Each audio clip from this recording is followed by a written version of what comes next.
Bismillahirrahmanirrahim. Assalamualaikum warahmatullahi wabarakatuh. Perkenalkan, kami dari kelompok 3 kelas A atau kelompok 3A akan mempresentasikan materi terkait tentang pemanfaatan biota laut di bidang lingkungan.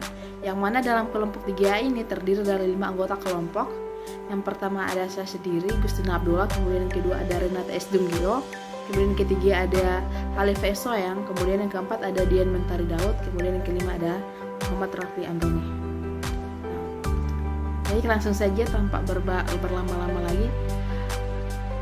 Presenter pertama yaitu saya serahkan kepada Renata S. Dunggilo, kemudian ada Halif Esoyang, kemudian yang ketiga ada Nursanti Babuta, kemudian yang keempat ada Dian Mentari Daud, kemudian yang kesimpulan akan dijelaskan oleh Muhammad Rafli Amroni. Assalamualaikum warahmatullahi wabarakatuh. Nah, pemanfaatan biota laut bidang lingkungan itu dia ada manfaat terumbu karang secara ekologi. Pemanfaatan terumbu karang secara ekologi itu dia terbagi menjadi 4 bagian. Yang pertama dia itu ada terumbu karang bermanfaat sebagai habitat dan sumber makanan bagi berbagai jenis makhluk hidup yang berada di laut. Kemudian yang kedua dia ada terumbu karang merupakan sumber keanekaragaman hayati yang tinggi.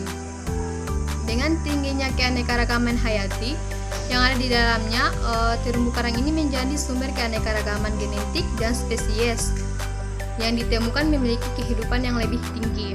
Kemudian yang ketiga dia ada terumbu karang dapat bermanfaat sebagai pelindung bagi ekosistem yang ada di sekitarnya. Misalnya itu berada pada ekosistem fungsi hutan bakau, kemudian juga ada melindungi pantai di daerah pesisir yang ombaknya sangat deras atau yang sangat besar. Kemudian yang keempat itu dia ada terumbu karang dapat menyebabkan pemanasan global yang terjadi dengan adanya proses kimia yang dilakukan oleh terumbu karang. Kemudian selanjutnya akan dilanjutkan oleh teman saya. Manfaat terumbu karang bagi kehidupan biota laut dan manusia. Berikutnya dapat dilihat dari segi ekonomi. Secara ekonomi, terumbu karang merupakan sumber perikanan yang tinggi karena di dalamnya hidup berbagai jenis ikan yang dapat ditangkap. Selain itu, terumbu karang juga merupakan sumber obat-obatan karena dalam terumbu karang terdapat bahan-bahan kimia yang telah diteliti oleh banyak ahli dapat menghasilkan obat bagi manusia. Oke, baiklah, di sini saya akan menjelaskan tentang manfaat secara ekonomi, di mana yang pertama sebagai sumber perikanan dan juga sumber obat. Yang kedua karena keindahan yang dihasilkan oleh ekosistem terumbu karang. Ekosistem ini dapat dijadikan sebagai objek wisata yang menarik sehingga dapat meningkatkan kualitas dan pendapatan masyarakat yang tinggal di sekitarnya. Kemudian yang ketiga, masyarakat sekitarnya dapat memanfaatkan biota yang hidup di terumbu karang seperti rumput laut, udang, dan ikan untuk dijadikan sumber makanan yang nantinya dapat dijual sehingga menjadi pendapatan bagi masyarakat.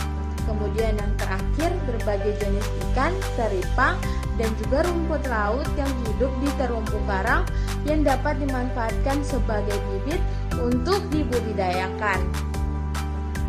Baik, di sini saya akan menjelaskan tentang lingkungan yang ditinjau dari proses terbentuknya, yaitu lingkungan alami. Yang pertama, lingkungan alami adalah lingkungan yang terbentuk melalui suatu proses alam secara dinamis, artinya tidak ada kesenjangan manusia dalam pembentukan tersebut.